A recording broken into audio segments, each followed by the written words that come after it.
Thanks for joining us this Thursday afternoon on KARE 11 News Now. I'm Chris Harapsky. We begin with some new developments as the Trump administration has officially released the details of a new 14-point memorandum of understanding aimed at ending the war in Iran. The president is celebrating it as a historic victory, as he calls it.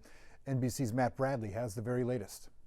Well, the Middle East is once again in waiting mode after we heard that President Trump digitally signed that memorandum of understanding last night. It was a little confusing since there had been reports that he and other leaders had signed that deal on Monday, several days earlier. It was unclear whether this signing was all that different. But the really big news that came out last night was that the administration actually allowed for a copy of this memorandum of understanding to be released publicly. Amazingly, days into this, we hadn't actually seen a solid, firm copy of the deal, and now we have. And it involves some massive concessions to the Iranians up front, giving them huge financial incentives in order to sign on to this deal. And all Iran has to do is once again, and they've done this before, say that they will not pursue a nuclear weapon. That's not that hard for them to do since they've been saying that for generations. The other thing is that they need to stop their hostilities. And that is something that both sides seem to want. But for the U.S. side, there are huge, huge concessions involved. Israel has been entirely left out of all of these negotiations leading up to this deal. It's unclear whether they will have any role in the signing, but it has fallen like a lead balloon here in Israel, with Prime Minister Benjamin Netanyahu attracting widespread criticism, even condemnation, for signing a deal that many Israelis say leaves the state of Israel worse off in relation to its enemies. Matt Bradley, NBC News, Tel Aviv. As he said, following the Iran deal, a rare rebuke of Israel today by American leadership as Vice President J.D. Vance had a stern warning for Israel to respect the peace process. Israel has the right to defend itself, but fundamentally, the Israelis, just like everybody else, have to respect this peace process that is fundamentally good for them and good for the entire region. What the president gets grown frustrated sometimes is that we seem to be right on the cusp of a major breakthrough in the agreement, and then all of a sudden there's a major explosion that goes off in a civilian population center in Beirut, and a lot of people who have nothing to do with Hezbollah lose their lives. That's not acceptable. That's the sort of thing that we've asked for closer coordination so that we ensure it doesn't happen. Meanwhile, Defense Secretary Pete Hegseth is putting Europe on notice. Speaking to fellow NATO defense ministers in Belgium, Hegseth announced a 6-month review of the U.S. military presence in Europe. It comes after many NATO allies refused to back up the U.S. during the war in Iran. The United States has defended Europe for generations. And the president said, all he said was that our jets would need to take off from bases in Europe or our ships from ports to strike targets in the Middle East. Iranian targets that threaten European interests even more directly than they threaten us. But too many of our allies said no. Hegseth said the review will involve consultation with Congress and the U.S. military. A new report out today is accusing the federal government of causing a, quote, manufactured crisis, end quote, in the Twin Cities during Operation Metro Surge. It comes from the nonprofit Human Rights Watch. Audrey Russo has a closer look at that nearly 200-page report. This report includes interviews from more than 130 people, including immigrants, legal experts, current and former government officials. To summarize the gist of it, Human Rights Watch is essentially calling on everyone and every level of government, from President Trump all the way down to local law enforcement here in Minnesota, to enact massive reforms to immigration. Now, their demands of the president are pretty straightforward. They want to end mandatory detention of immigrants, and they want to end deportation quotas. Human Rights Watch calls on the federal government to also hold hearings on ICE agent conduct. Now, there have been some hearings like this already, plus we've reported on similar fact-finding at the state level, often with federal lawmakers in attendance. The report asks the feds not to fund expanded ICE detention capacity. But just 2 weeks ago, we learned that Federal Homeland Security was looking into using the Prairie Correctional Facility here in Appleton to house up to 1,600 detainees. And the organization also asks local law enforcement to end any cooperation agreements that they may have with ICE. We know that several Minnesota counties have signed agreements, and that was actually cited as one of the main reasons why Operation Metro Surge was brought to an end. Thank you, Audrey. Former Minneapolis Police Chief Brian O'Hara has found his next role. An online post shows O'Hara has started a consultant group in New York specializing in crisis leadership. O'Hara resigned as Minneapolis Police Chief last month following an investigation into his conduct, where he was later accused of deleting a witness's contact from his work-issued phone. At the time, Minneapolis Mayor Jacob Frey called it a breach of trust. Minnesota police departments have a warning about some new tactics that scammers are using to steal from you. Raya Katane explains what to look out for.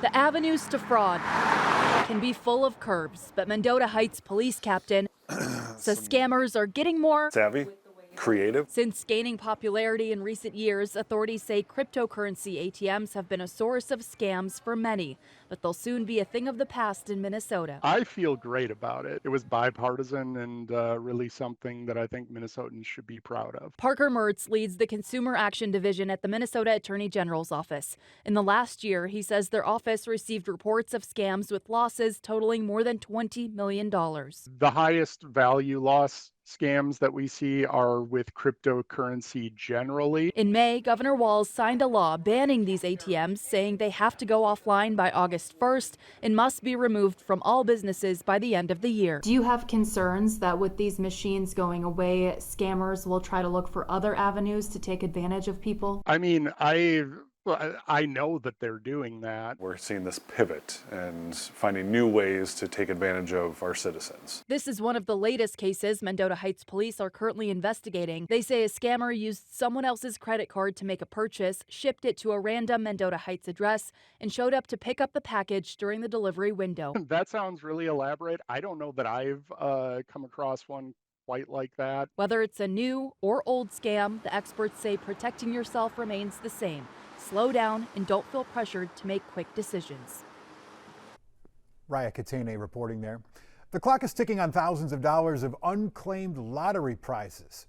Check your tickets, folks. The Minnesota Lottery is asking you to do so because there are several unclaimed prizes. That includes two $50,000 Minnesota Millionaire raffle tickets from January 1st.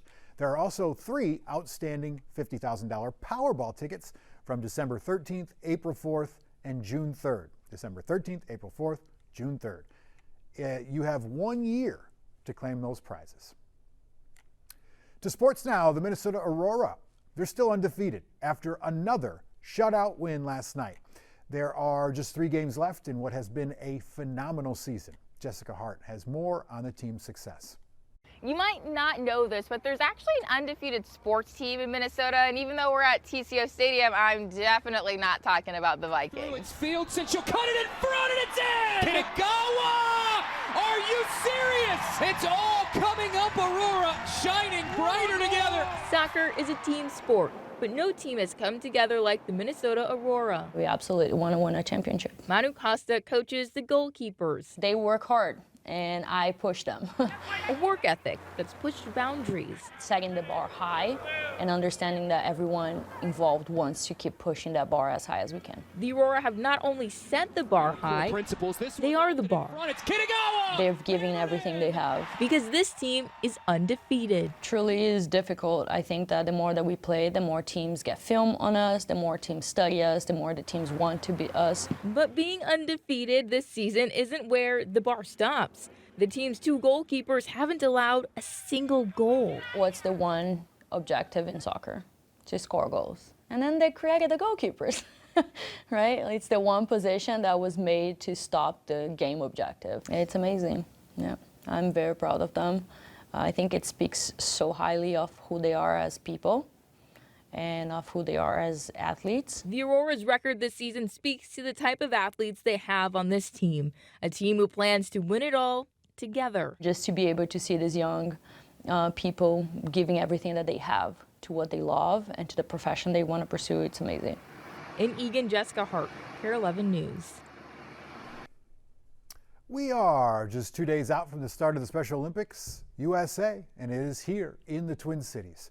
Tonight, the Flame of Hope will arrive at the Mall of America for a ceremony in the Rotunda, the historic Coast to Coast Torch Run, and Saturday at the opening ceremony where it will ignite the cauldron to officially launch those games.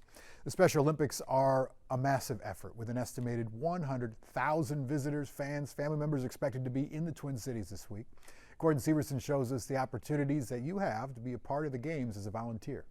This is Lot 37. This is our main hub. In a parking lot at the University of Minnesota, volunteers are getting ready for a busy week at the Special Olympics USA Games. Everyone just wants this to be the best event possible. Carl Winjaleski is the volunteer director in charge of nearly 15,000 volunteers. There's transportation, there's volunteer services, help check people in. There's all the special events, there's operations, so there's different things. Winjaleski says they have volunteers who are flying in from as far away as Hawaii and Alaska. But most of the volunteers are from right here at home, and they're asking Minnesotans to help them fill a few thousand shifts that are still available. Right now, hospitality for breakfast shifts, those start at like 5:30 breakfast on the mornings, and dinner shifts, we've got need there. Those are the biggest needs, but there are so many others on their website. Jobs like greeting visitors, checking people in, athletic trainers, photographers. They even need volunteers to chase down tennis balls on the tennis court. You can also get involved as a spectator. Organizers tell me the events are free and open to the public, including 10 events here at the University of Minnesota and also several events in Blaine. We have 3,000 athletes from all 50 states coming to Minnesota. Spokesperson Molly Gallatin says spectators can find the dates and times for every event on their website. And they're really encouraging Minnesotans to support these athletes because every cheer adds something special to the experience. These are athletes who have spent years training for this moment. It is so important to them to perform. They take this seriously. So whether it's watching or volunteering, you have multiple ways to get involved. Gordon Severson, KARE 11 News. Stick with us on this beautiful Thursday. We have more news and weather coming up after the break.